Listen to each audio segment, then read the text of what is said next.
നമ്മളിന്ന് BSOC 132 11ാമത്തെ unit ആണ് discuss ചെയ്യുന്നത്. അതിനകത്ത് ഏറ്റവും ലേറ്റസ്റ്റ് ആയിട്ട് ചോദിച്ചിട്ടുള്ള ആ ചാപ്റ്ററിൽ നിന്ന് വരാൻ സാധ്യതയുള്ള ക്വസ്റ്റ്യൻസിനെയാണ് നമ്മൾ ഇന്ന് ഡിസ്കസ് ചെയ്യുന്നത്. ഇതിൽ രണ്ട് ചോദ്യങ്ങളാണ് പ്രധാനമായിട്ടും കഴിഞ്ഞ പരീക്ഷകളിൽ ഈ ചാപ്റ്ററുമായി ബന്ധപ്പെട്ട് ചോദിച്ചിട്ടുള്ളത്. ഒന്ന്, what do you understand by communalism? അതിനെ കുറച്ചും കൂടെ ക്രിട്ടിക്കലായിട്ട് ഒരു എക്സാമ്പിൾ വെച്ചുകൊണ്ട് എഴുതാനാണ് ഒന്നാമത്തെ ക്വസ്റ്റ്യൻ വരുന്നത്. രണ്ടാമത്തെ ക്വസ്റ്റ്യൻ, കോൺസെപ്റ്റ് ഓഫ് കമ്മ്യൂണലിസം എന്ന് പറയുന്നത് എന്താണ്, ഇന്ത്യയിൽ അതിന്റെ റൂട്ട് എന്താണ്? ഇതാണ് രണ്ട് ക്വസ്റ്റ്യൻസ്.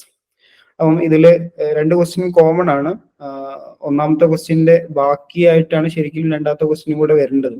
അപ്പം നമുക്ക് രണ്ടും നോക്കാം, ഏത് രൂപത്തിലാണ് ഇതിനൊരു ഫ്രെയിം ചെയ്യേണ്ടത് എന്നുള്ളത് നോക്കാം. ജസ്റ്റ് കമ്മ്യൂണലിസം എന്ന് പറയുന്ന ആശയം വളരെ സിമ്പിൾ ആയിട്ട് നമുക്ക് വർഗീയത എന്ന് വേണമെങ്കിൽ പറയാം.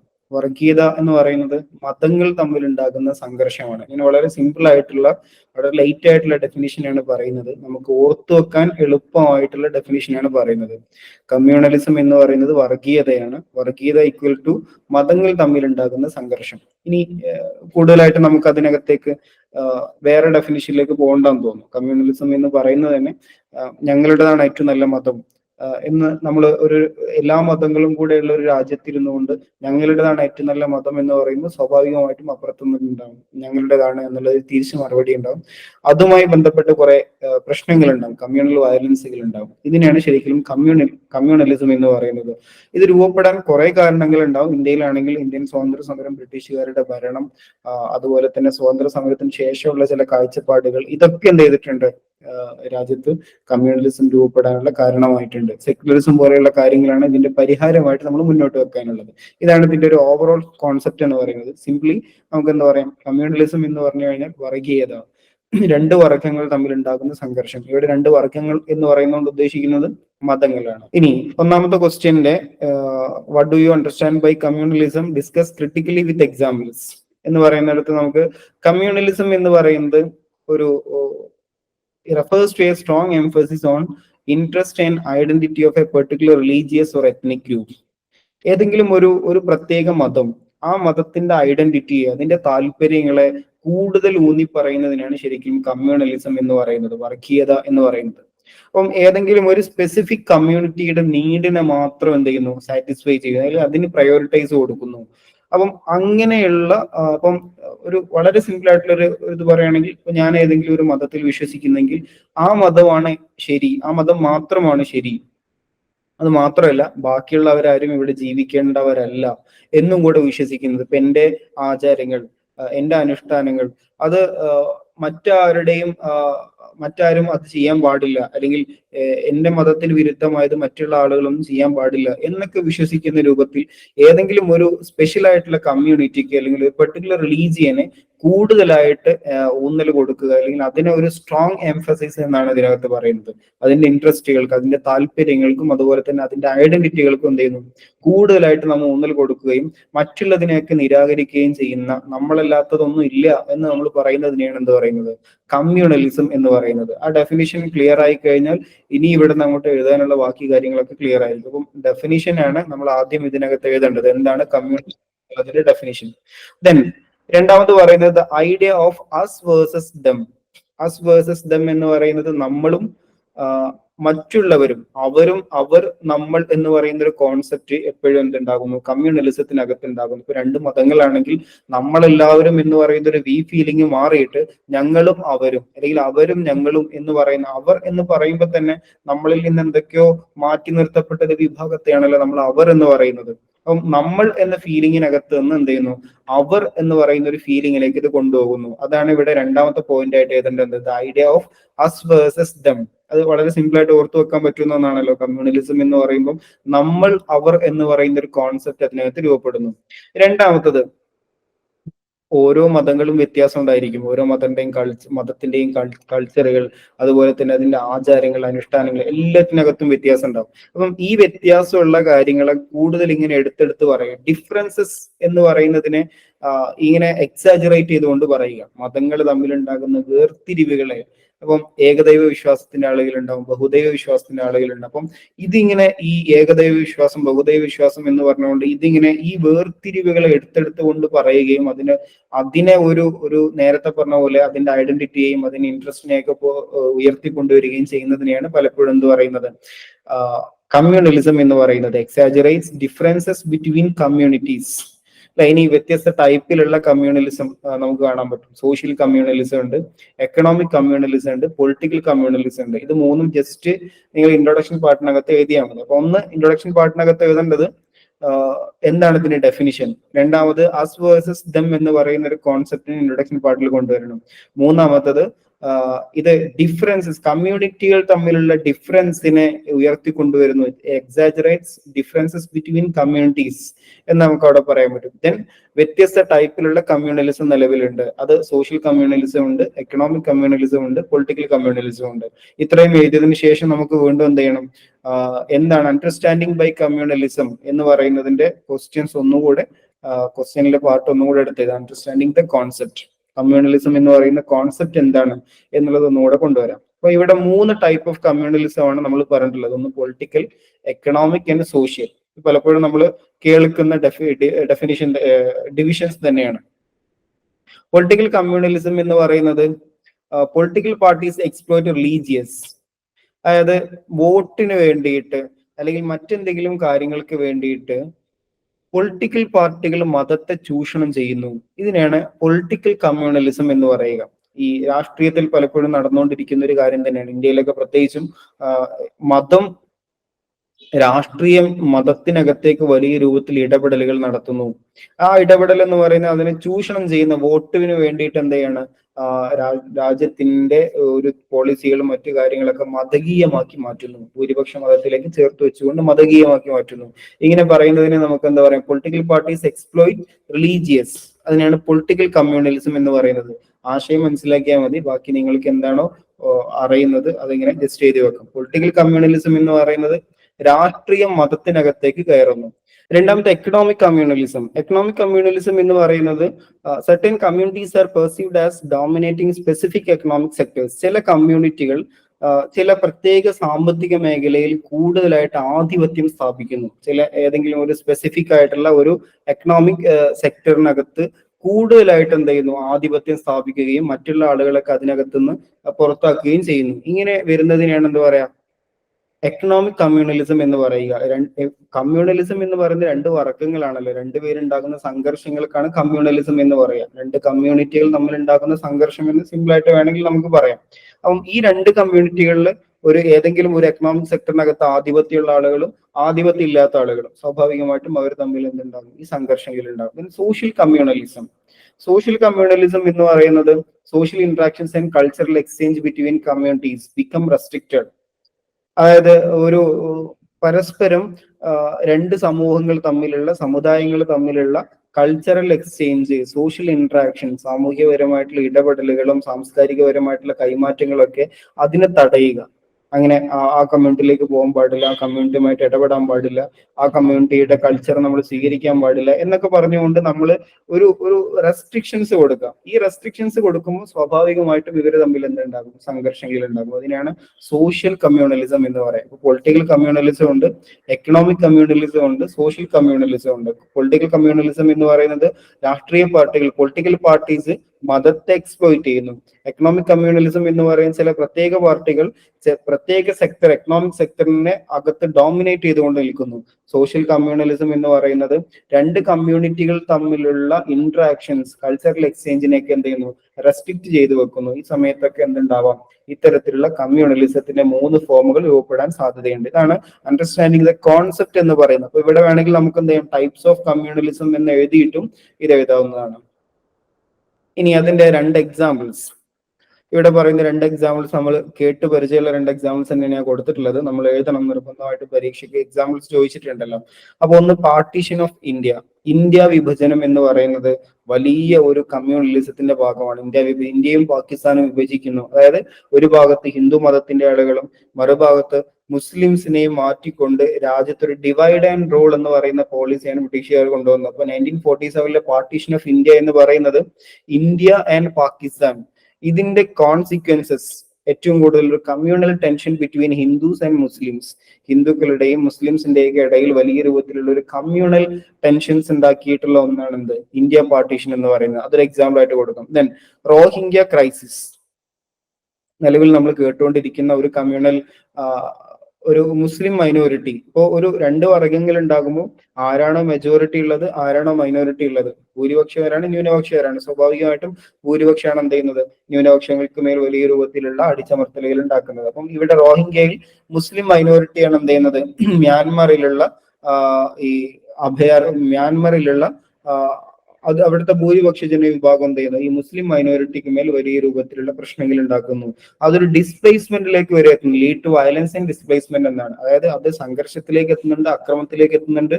പ്ലസ് എന്ത് ചെയ്യുന്നു, അവരെ അവിടുന്ന് ജീവിക്കാൻ പോലും സാധ്യമല്ലാത്ത രൂപത്തിൽ പുറത്തേക്ക് വേറെ ജീവിക്കാൻ ഇല്ലാത്ത രൂപത്തിൽ മറ്റു സ്റ്റേറ്റുകളിലേക്കും മറ്റുമൊക്കെ പോകേണ്ടി വരുന്ന ഒരു അവസ്ഥ കൂടെ അവിടെ ഉണ്ടാകുന്നുണ്ട്. അതിനാണ് ഡിസ്പ്ലേസ്മെന്റ് എന്ന് പറയുന്നത്. അപ്പൊ ഈ രണ്ട് എക്സാമ്പിളും നിങ്ങൾ അതിന്റെ കൂടെ എഴുതണം. പാർട്ടീഷൻ ഓഫ് ഇന്ത്യയും റോഹിംഗ്യൻ ക്രൈസിസും. പാർട്ടീഷൻ ഓഫ് ഇന്ത്യയിൽ 1947 ഇന്ത്യ പാക്കായിട്ട് വിഭജിക്കുമ്പോൾ ഹിന്ദു മുസ്ലിങ്ങൾക്കിടയിൽ ചില വർഗീയ സംഘർഷങ്ങൾ ഉണ്ടാകുന്നു.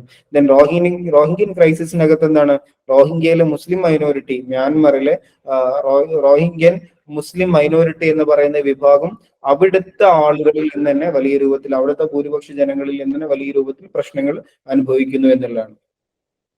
ദെൻ എന്താണ് കമ്മ്യൂണലിസത്തിന്റെ ഇമ്പാക്ട് വളരെ സിമ്പിൾ ആയിട്ട് നമുക്ക് എഴുതാൻ പറ്റും. ഇതൊക്കെ അണ്ടർസ്റ്റാൻഡിങ് കമ്മ്യൂണലിസം എന്ന് പറയുന്നിടത്ത് വരേണ്ടതാണ്.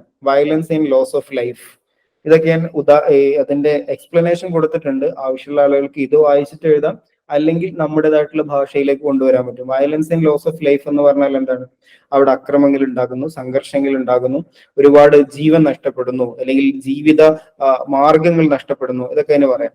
എക്കണോമിക് സ്റ്റാഗ്നേഷൻ എന്ന് പറയുന്നത് സാമ്പത്തികമായിട്ടുള്ള ഒരു മുരടിപ്പ് ഉണ്ടാകുന്നു അവിടെ. അപ്പം സ്വാഭാവികമായിട്ടും ഈ വയലൻസും മറ്റൊക്കെ നടന്നു കഴിഞ്ഞാൽ സാമ്പത്തികമായിട്ടുള്ള വലിയ മാന്ദ്യങ്ങൾ, പ്രശ്നങ്ങൾ അവിടെ രൂപപ്പെടാൻ സാധ്യതയുണ്ട്. Erosion of democracy and human rights, മനുഷ്യാവകാശങ്ങളും ജനാധിപത്യമൊക്കെ എറോഷൻ എന്ന് പറയുന്നത് ഒലിച്ചു പോകാന്നല്ലോ, നഷ്ടപ്പെട്ടു പോകുന്നു. Erosion of democracy and human rights. Communalism ഉണ്ടെങ്കിൽ പിന്നെ അവിടെ എന്തുണ്ടാവില്ല, ഫണ്ടമെന്റൽ റൈറ്റ്സ് ഒന്നും നിലനിൽക്കൂല. നിലവിൽ നമുക്ക് ഫണ്ടമെന്റൽ റൈറ്റ്സ് ഉണ്ട്, ഡ്യൂട്ടീസ് ഉണ്ട്, ഇങ്ങനത്തെ കുറെ കാര്യങ്ങളുണ്ട്, ജനാധിപത്യ സംവിധാനം ഉണ്ട്. കമ്മ്യൂണലിസം വന്നു കഴിഞ്ഞാൽ ഏതെങ്കിലും ഒരു വിഭാഗത്തിന് പ്രത്യേക ഡോമിനേഷൻ വരികയും അവര് രാജ്യത്തിന്റെ ഭരണത്തിലും മറ്റൊക്കെ ഇടപെടുകയും മറ്റൊക്കെ ചെയ്യും. എഫക്റ്റിംഗ് സോഷ്യൽ പ്രോഗ്രസ്, സ്വാഭാവികമായിട്ടും കമ്മ്യൂണലിസം വന്നു കഴിഞ്ഞാൽ നിലനിൽക്കുന്ന വികസന പ്രവർത്തനങ്ങളെ വലിയ രൂപത്തിൽ ബാധിക്കുകയും സാമൂഹ്യ പുരോഗതിയെ തന്നെ അത് എഫക്ട് ചെയ്യുകയും ചെയ്യും. ഇത്രയാണ് നമുക്ക് ഇതിന്റെ ഇമ്പാക്ട് പറയാൻ പറ്റുന്നത്. വളരെ സിമ്പിൾ ആയതുകൊണ്ട് ഞാനത് വിശദീകരിക്കുന്നില്ല. Violence and loss of life, economic stagnation, erosion of democracy and human rights, affecting to social progress. Violence and loss of life നമുക്കറിയാം. എക്കണോമിക് സ്റ്റാഗ്നേഷൻ എന്ന് പറയുന്നത് സാമ്പത്തികമായിട്ട് ഇവിടുത്തെ വികസനങ്ങളിലും മറ്റൊക്കെ വലിയ രൂപത്തിൽ എന്ത് ചെയ്യുന്നു, നമുക്കൊരു അസ്ഥിരത ഉണ്ടാകുന്നു എന്നാണ്. അൺസെർട്ടേണിറ്റി എന്നാണ് പറയുക. അസ്ഥിരത എന്ന് പറയുന്നത് ഒരു സാമ്പത്തിക അഭിവൃദ്ധി ഉണ്ടാവാതിരിക്കുക. ദെൻ ഡെമോക്രസി നഷ്ടപ്പെടുക, ജനാധിപത്യം നഷ്ടപ്പെടുക, മനുഷ്യാവകാശങ്ങൾ ലംഘിക്കപ്പെടുക, സാമൂഹ്യ പുരോഗതിയെ അത് എഫക്ട് ചെയ്യുക. ഇത്തരം കാര്യങ്ങളൊക്കെയാണ് ഒരു കമ്മ്യൂണലിസം എന്ന് പറയുന്ന വിപത്ത് കൊണ്ട് ഉണ്ടാകുന്ന കാര്യങ്ങൾ. ദെൻ അതിനെങ്ങനെയാണ് നമുക്ക് കൗണ്ടർ ചെയ്യാൻ പറ്റുക, കമ്മ്യൂണലിസത്തെ എങ്ങനെയാണ് കൗണ്ടർ ചെയ്യാൻ പറ്റുക? നിലവിൽ കമ്മ്യൂണലിസം ഉണ്ടാകുന്നു, വർഗീയത ഉണ്ടാകുന്നു, രണ്ട് വർഗങ്ങൾ തമ്മിൽ, രണ്ട് മതവിഭാഗങ്ങൾ തമ്മിൽ വലിയ സംഘർഷങ്ങൾ ഉണ്ടാകുന്നു.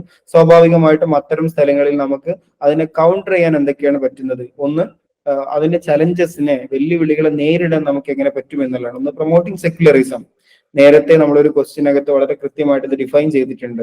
സെക്യുലറിസം വരുന്നതോടുകൂടെ, ഈ ഒരു ഇൻക്ലൂസീവ് ആയിട്ടുള്ള സെക്യുലറിസം വരുന്നതോടുകൂടെ എല്ലാവർക്കും ഈക്വൽ റൈറ്റ് ഉണ്ടാകും എന്നുള്ളത് നമ്മൾ പറഞ്ഞിട്ടുണ്ട്. Then education and interfaith dialogue, മതങ്ങൾ തമ്മിലുള്ള പരസ്പരം ആയിട്ടുള്ള സഹകരണങ്ങൾ, വിദ്യാഭ്യാസം, ഇതൊക്കെ അതിനെ ബാധിക്കും. സ്ട്രെങ്തനിങ് ഇൻസ്റ്റിറ്റ്യൂഷൻസ്, അതായത് democratic institutions, legal frameworks, അതായത് നിയമപരമായിട്ടുള്ള ഡിപ്പാർട്ട്മെന്റുകൾ, അതുപോലെ തന്നെ ജനാധിപത്യ സംവിധാനങ്ങൾ, ഇതിനൊക്കെ കുറച്ചും കൂടെ സ്ട്രെങ്തൻ ചെയ്ത് കഴിഞ്ഞാൽ എന്ത് ചെയ്യാൻ പറ്റും?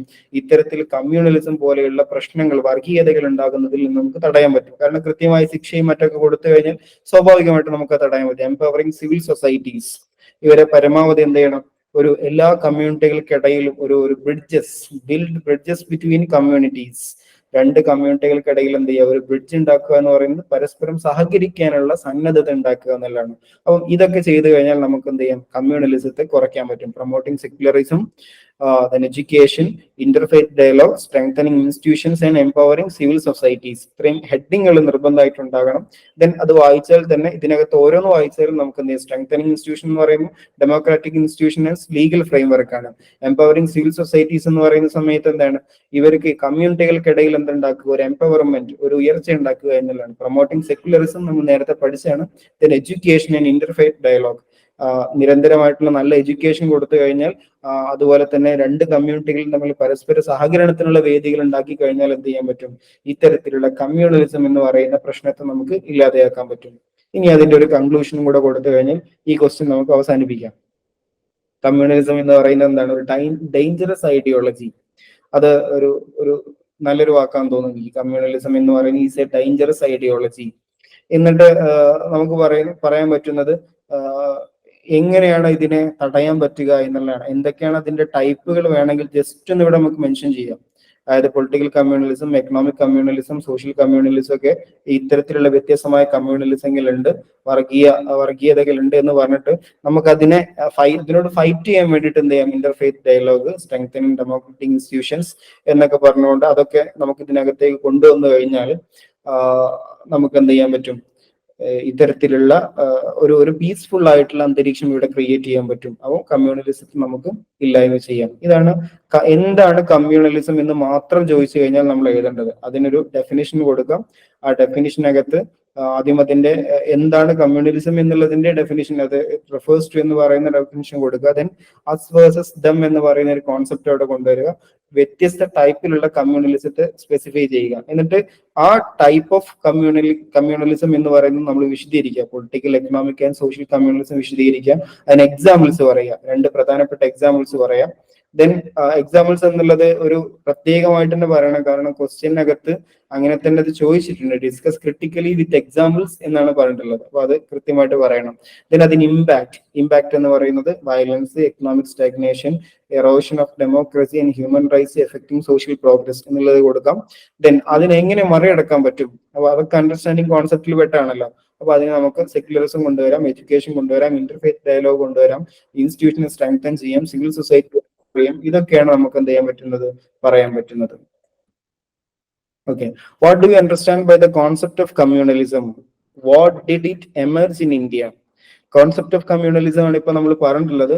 ഇവിടെ നമ്മൾ ആകെ ഇനി ശ്രദ്ധിക്കേണ്ടത് ഇന്ത്യയിൽ ഇതെങ്ങനെ എമേർജ് ചെയ്തു എന്നുള്ളത് മാത്രമാണ് നമുക്ക് ഈ ഒരു ക്വസ്റ്റിനകത്ത് ശ്രദ്ധിക്കേണ്ടി വരും. ബാക്കി കാര്യങ്ങളൊക്കെ നേരത്തെ എന്താണോ പഠിച്ചിട്ടുള്ളത് അത് തന്നെ ഇവിടെയും എഴുതാൻ പറ്റും. ഇപ്പൊ ഡെഫിനിഷൻ ഓഫ് കമ്മ്യൂണലിസം നേരത്തെ പറഞ്ഞൊക്കെ ഇവിടെ എഴുതാം. ഇനി ഇന്ത്യയിലേക്ക് വരുന്ന സമയത്ത് നമുക്ക് പറയാൻ പറ്റും, ഇന്ത്യൻ കോണ്ടെക്സ്റ്റിനകത്ത് വൈവിധ്യങ്ങളാർന്ന സൊസൈറ്റികളുണ്ട്, വ്യത്യസ്തമായ റിലീജിയസ് സൊസൈറ്റികളുണ്ട്. അപ്പം ഇത്തരത്തിലുള്ള സൊസൈറ്റികൾ ഇതിന് ഏതെങ്കിലും ഒന്നിന് പ്രിവിലേജോ അല്ലെങ്കിൽ പ്രയോറിറ്റിയോ വരുന്ന സമയത്ത് അതിന് ഇൻട്രസ്റ്റ് ആൻഡ് ഐഡന്റിറ്റിക്ക്, പെർട്ടിക്കുലർ റിലീജിയൻ അല്ലെങ്കിൽ എത്നിക് കമ്മ്യൂണിറ്റിക്ക് ഒരു നാഷണൽ യൂണിറ്റിയേക്കാൾ അല്ലെ, അത് ഈ എന്താ പറയാ, ദേശീയ ഐക്യത്തെക്കാൾ കൂടുതൽ എന്ത് ചെയ്യുന്നു? ഒരു പ്രത്യേക കമ്മ്യൂണിറ്റിക്ക് പ്രാധാന്യം കൊടുത്തു കഴിഞ്ഞാൽ സ്വാഭാവികമായിട്ട് ഇവിടെ എന്തുണ്ടാകും? കമ്മ്യൂണലിസം ഉണ്ടാകും. ഇന്ത്യയിൽ അതിനുള്ള സാധ്യത കൂടുതലാണ് എന്നുള്ളത് വേണമെങ്കിൽ എന്ത് ചെയ്യാം? ഇൻട്രൊഡക്ഷൻ പാർട്ടിൽ നമുക്ക് പറയാം. ഡെഫിനിഷൻ ഓഫ് കമ്മ്യൂണലിസം എഴുതിയതിനു ശേഷം നമുക്ക് വേണമെങ്കിൽ ജസ്റ്റ് ഇന്ത്യയിൽ അതിനുള്ള ഒരു സാധ്യത കൂടുതലാണ്. കാരണം ഒരുപാട് മതങ്ങളുണ്ട്, ഒരുപാട് എത്നിക് ഗ്രൂപ്പുകളുണ്ട്. സ്വാഭാവികമായിട്ടും ഇന്ത്യയിൽ കമ്മ്യൂണലിസത്തിന്റെ സാധ്യത കൂടുതലാണ്. ഇനി നമ്മൾ ക്വസ്റ്റ്യന്റെ കോർ പാർട്ടിലേക്ക് വരാം. ഇതിന്റെ റൂട്ട്, ഇന്ത്യയിലേക്ക് എവിടെ നിന്നാണ് ഇതിന്റെ റൂട്ട് വന്നത് എന്നാണ് നമ്മൾ ഇവിടെ പറയുന്നത്. അപ്പൊ ഇന്ത്യക്ക് ഇതിലൊരു റിച്ച് ഹിസ്റ്ററി ഉണ്ട്. അതായത് റിലീജിയസ് ടോളറൻസ്, ഒരുപാട് മതങ്ങൾ രൂപപ്പെട്ടു വന്ന രാജ്യമാണല്ലോ. അപ്പൊ സ്വാഭാവികമായിട്ടും ഇന്ത്യക്ക് എന്തുണ്ടാകും? ഇതിനകത്ത് വലിയ രൂപത്തിൽ ഒരു ഹിസ്റ്ററി ഉണ്ട്, നമുക്ക് പറഞ്ഞു തുടങ്ങാം. എന്നിട്ട് നമുക്ക് അതിൽ 3 ഹെഡിങ്ങാണ് വരുന്നത്. Pre colonial period, colonial divide and rule, the rice of religious nationalism. അപ്പൊ പ്രീ കൊളോണിയൽ പീരീഡിനകത്ത് ഇവിടെ ഉണ്ടായിരുന്ന കുറെ കാസ്റ്റ് ആൻഡ് ക്ലാസ് സ്ട്രക്ചറുകളാണ്. അപ്പം ഇതിനകത്ത് രണ്ട് കാര്യങ്ങളാണ് പ്രധാനമായിട്ടും വരുന്നത്. ഒന്ന് റിസോഴ്സസ്, ആക്സസ് ടു ഈ റിസോഴ്സിന് വേണ്ടിയിട്ടുള്ള, വിഭവങ്ങൾക്ക് വേണ്ടിയിട്ടുള്ള സംഘർഷങ്ങൾ കമ്മ്യൂണൽ സംഘർഷങ്ങളായിട്ട് മാറിയിരുന്നു. കുറച്ച് ആളുകൾക്ക് ഒരുപാട് വിഭവങ്ങളുണ്ട്, കുറച്ച് ആളുകൾക്ക് വിഭവങ്ങളില്ല. അപ്പം അത് വലിയ സംഘർഷങ്ങൾക്ക്, കമ്മ്യൂണൽ സംഘർഷങ്ങൾക്ക് വിധേയമായിരുന്നു. രണ്ടാമത് റിലീജിയസ് കൺവേർഷൻസ്, അതായത് മതപരിവർത്തനങ്ങൾ വലിയ രൂപത്തിൽ നടന്നു. അപ്പം ഒരു മതത്തിൽ നിന്ന് ആളുകൾ വേറെ മതത്തിലേക്ക് ഇങ്ങനെ പോവാന്ന് കാണുമ്പോൾ സ്വാഭാവികമായിട്ടും ആ മതങ്ങൾ തമ്മിൽ ഒരു സംഘർഷം ഉണ്ടാകും. അപ്പം അതാണ് പ്രീ കൊളോണിയൽ പീരീഡ്. കൊളോണിയലിസം ബ്രിട്ടീഷുകാർ ഇന്ത്യയിലേക്ക് വരുന്നതിന് മുമ്പ് ഉണ്ടായിരുന്ന ഇവിടുത്തെ ഒരു അവസ്ഥയാണ്. അത്തരം ഒരു ഗ്രൗണ്ട് ഇവിടെ ഉണ്ടായിരുന്നു എന്നുള്ളതാണ്. ബ്രിട്ടീഷുകാർ ഇവിടെ വന്നതിന് ശേഷം എന്നാൽ വന്ന കാലത്ത് അവർ ചെയ്തിട്ടുള്ള പ്രധാനപ്പെട്ട ഒരു പണി എന്താണ്? ദ പാർട്ടീഷൻ, അതായത് ഡിവൈഡ് ആൻഡ് റൂൾ പോളിസി, ഭിന്നിപ്പിച്ച് ഭരിക്കുക എന്ന് പറയുന്ന ഒരു പോളിസി ബ്രിട്ടീഷുകാർ കൊണ്ടുവന്നു. മതങ്ങളെ തമ്മിൽ എന്ത് ചെയ്തു? ഇതിനകത്ത് തന്നെ ഭിന്നിപ്പിച്ചു. വലിയ രൂപത്തിൽ വലിയ പോളിസി മേക്കിംഗ് മറ്റുള്ളൊക്കെ കൊണ്ടുവന്ന്, അഡ്മിനിസ്ട്രേറ്റീവ് പോളിസീസ് ഒക്കെ കൊണ്ടുവന്നുകൊണ്ട് മതങ്ങളെ ഇതിനകത്തുനിന്ന് ഭിന്നിപ്പിച്ചു. എന്നിട്ട് എന്ത് ചെയ്തു? ഇവിടെ സംഘർഷങ്ങൾ ഉണ്ടാക്കാൻ വേണ്ടി ശ്രമിച്ചു. അത് ഇന്ത്യയിൽ കമ്മ്യൂണലിസം രൂപപ്പെടാനുള്ള ഒരു കാരണമായിട്ടുണ്ട്. അതുപോലെ തന്നെ 19th സെഞ്ചുറി, അതുപോലെ തന്നെ 20th സെഞ്ചുറിയുടെ തുടക്കത്തിലൊക്കെ ഒരു ഹിന്ദു മുസ്ലിം നാഷണലിസ്റ്റ് മൂവ്മെന്റ് ഉണ്ടാകുന്നുണ്ട്. ദേശീയ ഹിന്ദുക്കളുടെ രാജ്യം, മുസ്ലിങ്ങളുടെ രാജ്യം എന്നൊക്കെ പറഞ്ഞുകൊണ്ട് ഒരു റിലീജിയസ് നാഷണലിസം രൂപപ്പെടുന്നുണ്ട്. മതദേശീയത, ഇവിടെ ഹിന്ദു ആണ് വരേണ്ടത് അല്ലെങ്കിൽ മുസ്ലിം ആണ് വരേണ്ടത് എന്നൊക്കെ പറഞ്ഞിട്ടുള്ള മതദേശീയത ഉണ്ടാകുന്നുണ്ട്. ഇതും ഒരു പ്രശ്നമാണ്. Pre colonial period, colonial divide and rule policy, rise of religious nationalism, ഇതാണ് ഇതിന്റെ റൂട്ട് എന്ന് പറയുന്നത്. ഏറ്റവും ആദ്യമകാലത്ത് ഇവിടെ ക്ലാസ് ആൻഡ് കാസ്റ്റ് ഒക്കെ ഉണ്ടായിരുന്ന കാലത്ത് തന്നെ എന്തുണ്ട്? ഇവിടെ ഇതിനുള്ള വിഭവങ്ങൾ, ഒരുക്കങ്ങൾ ഉണ്ടായിരുന്നു. ദെൻ ബ്രിട്ടീഷുകാർ വന്ന് ഡിവൈഡ് ആൻഡ് റൂൾ പോളിസി വരുന്നതോടുകൂടെ ആ ഒരുക്കങ്ങൾ എന്ത് ചെയ്യുന്നു? കൂടുകയാണ് ചെയ്യുന്നത്.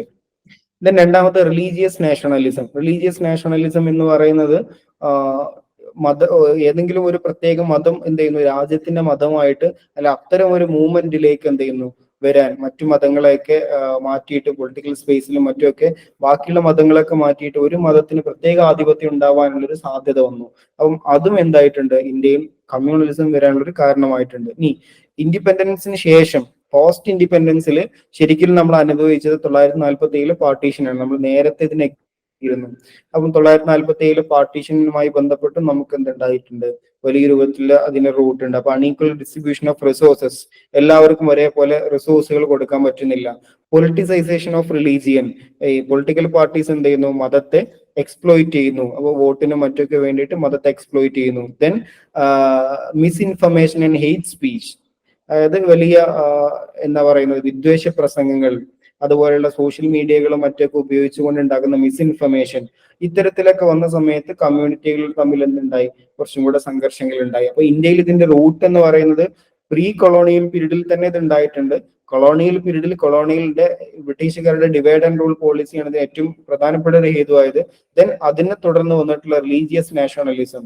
ദെൻ പോസ്റ്റ് ഇൻഡിപെൻഡൻസ് ചലഞ്ച് എന്ന് പറയുന്നത് വിഭവങ്ങൾ, നമുക്ക് വിഭവങ്ങൾ വളരെ കുറവാണ്. അപ്പൊ എല്ലാ വിഭാഗക്കാർക്കും നമുക്ക് കൃത്യമായിട്ട് കൊടുക്കാനില്ല. അപ്പൊ സ്വാഭാവികമായിട്ടും അവിടെ എന്തുണ്ടായി?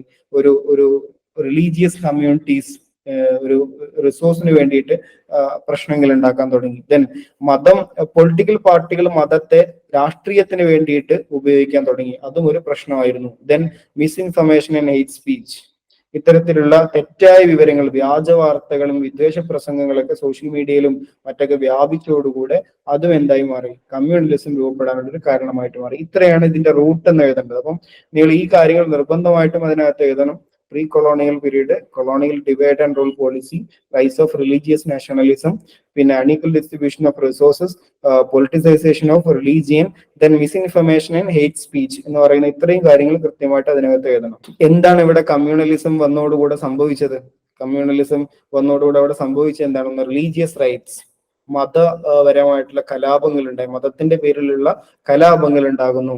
അത് സ്വാഭാവികമായിട്ടും മനുഷ്യന്റെ സാമ്പത്തികവും ആരോഗ്യവുമായിട്ടുള്ള എല്ലാ കാര്യങ്ങളെയും എന്ത് ചെയ്യുന്നുണ്ട്? അത് ബാധിക്കുന്നുണ്ട്. സോഷ്യൽ സെഗ്രിഗേഷൻ, ഒരു എന്താണ്, എല്ലാവരെയും, അയൽവാസികളെ, അതുപോലെ വ്യത്യസ്തമായ സ്കൂളുകൾ, ലിമിറ്റഡ് സോഷ്യൽ ഇന്ററാക്ഷൻ, ഇതൊക്കെ സംഭവിച്ചു അല്ലെ? മുസ്ലിങ്ങൾക്ക് സ്കൂളുകൾ, ഹിന്ദുക്കൾക്ക് വേറെ സ്കൂളുകൾ, അതുപോലെ തന്നെ അയൽവാസികൾ എന്ന് പറയുന്നത് ഒരേ കാറ്റഗറിയിലുള്ള ആളുകൾ, ഇങ്ങനെ എന്ത് ചെയ്യുന്നു? സോഷ്യൽ ഇന്ററാക്ഷൻ കുറയുന്നു. ഇങ്ങനെ ഒരു സോഷ്യൽ സെഗ്രിഗേഷൻ, ഒരു വേർതിരിവ് സമൂഹത്തിൽ ഉണ്ടായത്, ഡിസ്ക്രിമിനേഷൻ. റിലീജിയസ് മൈനോറിറ്റിയെ വലിയ രൂപത്തിൽ എന്ത് ചെയ്തു, ഡിസ്ക്രിമിനേറ്റ് ചെയ്തു. അവരുടെ ജോലിയിൽ, വിദ്യാഭ്യാസത്തിൽ, താമസ ഇടങ്ങളിൽ നിന്നൊക്കെ എന്ത് ചെയ്തു, അവർക്ക് വിവേചനങ്ങൾ നേരിട്ടു. അപ്പൊ ഇതാണ് ഏറ്റവും പ്രധാനമായിട്ടും ഇന്ത്യയിൽ കമ്മ്യൂണലിസം വന്നതുകൊണ്ടുണ്ടായിട്ടുള്ള പ്രശ്നങ്ങൾ. ഒന്ന്, മതപരമായ സംഘർഷങ്ങൾ ഉണ്ടാകുന്നു, സാമൂഹ്യ വേർതിരിവുകൾ ഉണ്ടാകുന്നു, ദെൻ വിവേചനങ്ങൾ ഉണ്ടാകുന്നു. ഇത് മൂന്നും ജസ്റ്റ് അതിൽ കൊടുത്തിട്ടുള്ള എക്സ്പ്ലനേഷൻ വായിക്കുക, അത് കാണാതെ പഠിക്കേണ്ട. ജസ്റ്റ് വായിച്ചതിന് ശേഷം നമുക്ക് ഇത് വായിച്ചാൽ തന്നെ നമുക്ക് മനസ്സിലാവില്ല. സോഷ്യൽ സെഗ്രിഗേഷൻ എന്ന് വായിച്ചാൽ തന്നെ നമുക്ക് മനസ്സിലാവുന്നത് സമൂഹത്തിൽ ഒരുപാട് വേർതിരിവുകൾ ഉണ്ടായിട്ടുണ്ട്. അപ്പൊ എവിടെയൊക്കെ ആയിരിക്കും സ്വന്തമായി ഡിഫറെന്റ് സ്കൂളുകൾ, സോഷ്യൽ ഇന്ററാക്ഷൻ കുറയുന്നത്, നെയ്ബർഹുഡ്, ഇതൊക്കെ നമുക്ക് എഴുതാൻ പറ്റും. ദെൻ ഡിസ്ക്രിമിനേഷൻ എന്ന് പറയുമ്പോൾ മൈനോറിറ്റി എപ്പോഴും എന്ത് ചെയ്യും, മൈനോറിറ്റി എപ്പോഴും ഡിസ്ക്രിമിനേഷൻ ഫേസ് ചെയ്യും. അത് എഡ്യൂക്കേഷനിലായിരിക്കും, എംപ്ലോയ്മെന്റിലായിരിക്കും, ഹൗസിംഗിലായിരിക്കും. ഇതൊക്കെ അവർ നേരിടുന്ന ഡിസ്ക്രിമിനേഷന്റെ പ്ലേസുകളാണ്. ദെൻ അതിന്റെ സൊല്യൂഷൻ എന്താണ്? സൊല്യൂഷൻ നേരത്തെ വിശദീകരിച്ചുകൊണ്ട് ഇനി പറയുന്നില്ല. ഒന്ന്, promoting secularism, education, interfaith dialogue, strengthening institutions, empowering civil societies. ഇതൊക്കെയാണ് എന്ത്, അതിന്റെ സൊല്യൂഷൻസ് എന്ന് പറയുന്നത്. ദെൻ നമ്മൾ അതിനെ കൺക്ലൂഡ് ചെയ്യുന്നു. നേരത്തെയുള്ള സെയിം കൺക്ലൂഷൻ വേണമെങ്കിൽ ഇവിടെ നമുക്ക് ഉപയോഗിക്കാം. ഇന്ത്യയിൽ കുറച്ചും കൂടെ എന്ത് ചെയ്യാൻ പറ്റും, ഏത് രൂപത്തിലാണ് എന്നുള്ള അതിന്റെ റൂട്ട് കൂടെ നമ്മൾ എഴുതിയിട്ടുള്ള ആ സബ് ഹെഡിങ്ങൾ കൂടെ ഇതിനകത്തേക്ക് കൊണ്ടുവന്നു കഴിഞ്ഞാൽ കുറച്ചും കൂടെ എളുപ്പത്തിൽ നമുക്ക് അതിനെ കൺക്ലൂഡ് ചെയ്യാൻ പറ്റും. സെയിം കൺക്ലൂഷനോട് വെച്ച് കഴിഞ്ഞാലും പ്രശ്നങ്ങളൊന്നുമില്ല. ഏത് രൂപത്തിലാണ് അതിനെ മറികടക്കുക എന്നുള്ളതാണ് നമ്മളിവിടെ കൊടുക്കേണ്ടത്. അപ്പം ഇത് രണ്ടും ഏകദേശം ഒരേ ടൈപ്പ് ക്വസ്റ്റ്യൻ ആണ്. രണ്ടാമത്തെ ക്വസ്റ്റ്യൻ ഇതില് ഈ എമർജിങ് ഇൻ ഇന്ത്യ എന്ന് വന്നു കഴിഞ്ഞാൽ നിങ്ങൾ എന്ത് ചെയ്യണം, ഈ പറഞ്ഞ 2 പേജ് ഇതാണ് ഏറ്റവും പ്രധാനമായിട്ട് നോക്കേണ്ടത്. ഇതിനകത്ത് പ്രീ കൊളോണിയൽ പീരീഡിനകത്ത്, കൊളോണിയൽ റൂളിനകത്ത്, then post colonial, post independence, അതിന് പോസ്റ്റ് കൊളോണിയൽ, പോസ്റ്റ് ഇൻഡിപെൻഡൻസ്, ഇവിടെ എന്തൊക്കെ സംഭവിച്ചു, ഇതാണ് പിന്നീട് ഇന്ത്യയിൽ എന്തുണ്ടാക്കിയത്, റിലീജിയസ് റൈറ്റും സോഷ്യൽ സെഗ്രിഗേഷൻ, ഡിസ്ക്രിമിനേഷൻ ഒക്കെ ഉണ്ടാക്കിയത്. ഇനി അതിന്റെ സൊല്യൂഷൻ എന്താണ്? അതാണ് ഇവിടെ താഴെ പറയുന്നത്. പ്രൊമോട്ടിംഗ് സെക്യുലറിസം, എഡ്യൂക്കേഷൻ ഒക്കെ പറയുന്നത് അതിന്റെ സൊല്യൂഷനാണ്. അപ്പം ഇതാണ് കമ്മ്യൂണലിസം എന്ന് പറയുന്ന ഈ ചാപ്റ്ററിനകത്ത് നമുക്ക് പറയാനുള്ളത്. വളരെ സിമ്പിൾ ആയിട്ട് മനസ്സിലാക്കേണ്ട ഒരു കാര്യം, കമ്മ്യൂണലിസം എന്ന് പറയുന്നത് 2 കമ്മ്യൂണിറ്റികൾ തമ്മിൽ ഉണ്ടാകുന്ന സംഘർഷമാണ്. ഇതാണ് ബേസിക് കോൺസെപ്റ്റ്. അപ്പം ഇത് എങ്ങനെ ഉണ്ടാകുന്നു എന്നുള്ളതിന്റെ കുറെ ഉദാഹരണങ്ങളാണ് നമ്മളവിടെ പറഞ്ഞത്. അപ്പം 2 എക്സാമ്പിൾ പറയുന്നിടത്ത് ഒന്ന് പാർട്ടീഷൻ നിർബന്ധമായിട്ടും പറയണം. ദെൻ നമുക്ക് എല്ലാവർക്കും കേട്ടുപരിചയമുള്ള ഒരു ഉദാഹരണമാണ് റോഹിംഗ്യൻ അഭയാർത്ഥികൾ. അപ്പം റോഹിംഗ്യൻ മുസ്ലിംസിനെ കുറിച്ചും നമുക്ക് എന്ത് ചെയ്യാം, അവിടെ എക്സാമ്പിൾ ആയിട്ട് പറയാൻ പറ്റും. Okay, thank you.